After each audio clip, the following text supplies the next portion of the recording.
Hello, my name is Louis Berner from Microsoft SQL Server User Education. The following SQL Server failover clustering video is presented by Microsoft Senior Program Manager Max Varon. In this session, we'll show you how to remove a node from an existing SQL Server 2008 failover cluster instance. Starting with SQL Server 2008, we changed the installation model that also impacts the remove node operation. There is no way to remove the entire SQL Server 2008 failover cluster instance all at once. You need to remove node by node, running the remove node operation on each node separately. You start the removal process on the passive nodes, and as you remove the passive nodes, when you come to the active node and remove the node on that node as well, the entire SQL Server failover cluster instance is removed.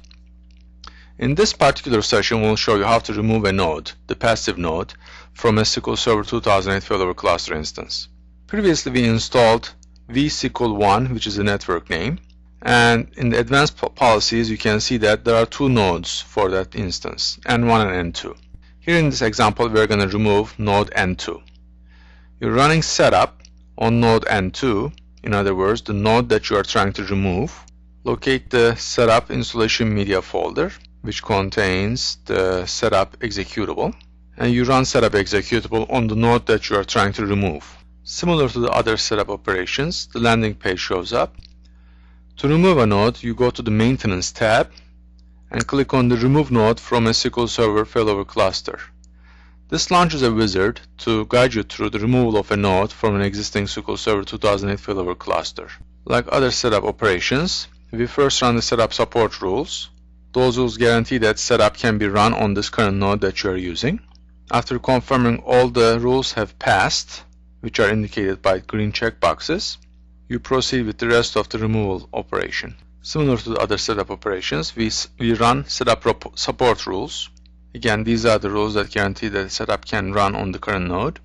We recommend that you check the result of all these rules, making sure all of them passed. If anyone failed, you need to fix the issues and continue. Here we are actually showing you two instances that have been already installed on this current node. Note that we are running this on node N2, and N2 is a node on both instances, SQL1 and SQL2. On the drop-down list, you see SQL1. Here you can actually choose any one of the two instances that you can remove from.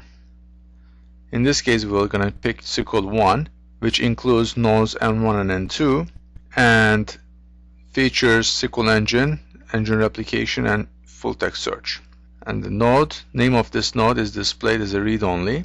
After you selected an instance and hit next, we show a summary page showing the features that are going to be impacted and an instance name that's going to be impacted. Since we are running this operation on the passive node, it doesn't cause any impact on the existing failover cluster instance, since there's another node already in addition to this node that we are removing. After we confirm the removal of this node, setup continues to remove all the SQL Server installation files from the machine, from node 2. Again, this operation doesn't cause any downtime on the existing SQL Server failover cluster instance, since there's another node, N1, that is currently the active node for this instance.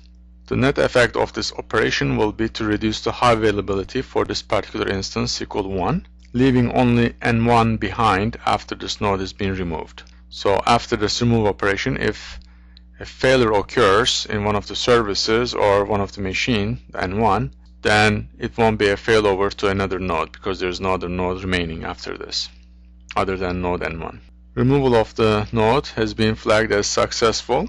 After you confirm success, click next, and then you're going to see again the log file, summary log file, indicating a successful operation. And at the end, you have ended up removing this node N2 from the failover cluster instance SQL1. By checking the resources, advanced policies, you notice that N2 is not anymore an owning node for this SQL Server 2008 failover cluster instance SQL1. This completes the remove node operation. Thank you for your time. We hope you found this information of significant value, and we'd like to hear what you think about it. To rate this video and provide comments, please use the feedback link in the upper right-hand corner of the video homepage. Thank you.